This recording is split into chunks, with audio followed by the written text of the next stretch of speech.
কারো হাত ভেঙে গেছে, কারো মাথা ফেটে গেছে, ক্যামেরা ফোন সব ওই জিকে গৌসের ছাত্রদল যুবদলের সন্ত্রাসী বাহিনী সব নিয়ে গেছে। এবং আমাদের একজন ভাইয়ের চোখে রড দিয়ে যখন গুতা মারছে তার চোখ বের হয়ে আসার মতো অবস্থা, আরেকজনের মুখে রড দিয়ে বাড়ি মারছে। এই ভাইদেরকে এবং উনি আমার জেলা সেক্রেটারি এনসিপির, উনি একজন ভাইকে বাঁচাইতে গিয়ে রড দিয়ে উনার এই কনুই ভেঙে শেষ করে দেওয়া হয়েছে।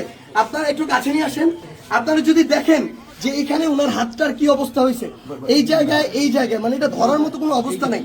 এখানে মাথায় এই যে রড দিয়ে প্রত্যেকটা জায়গায় বাড়ি মারছে।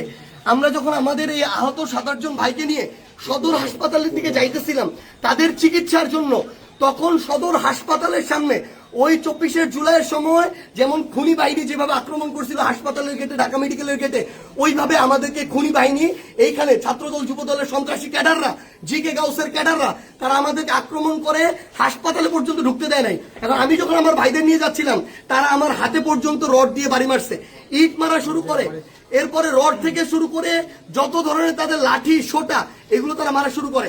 এবং ওইখানে আমাদের ছাত্র শক্তি, যুব শক্তির, এনসিপির অনেক ভাইকে তারা ওইখানে মানে ওই সবার সামনে ওখানে পিটায়।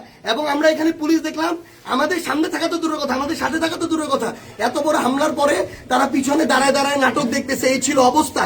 এই যদি হয় বাংলাদেশের অবস্থা, তাহলে তারেক রহমানকে জবাব দিতে হবে।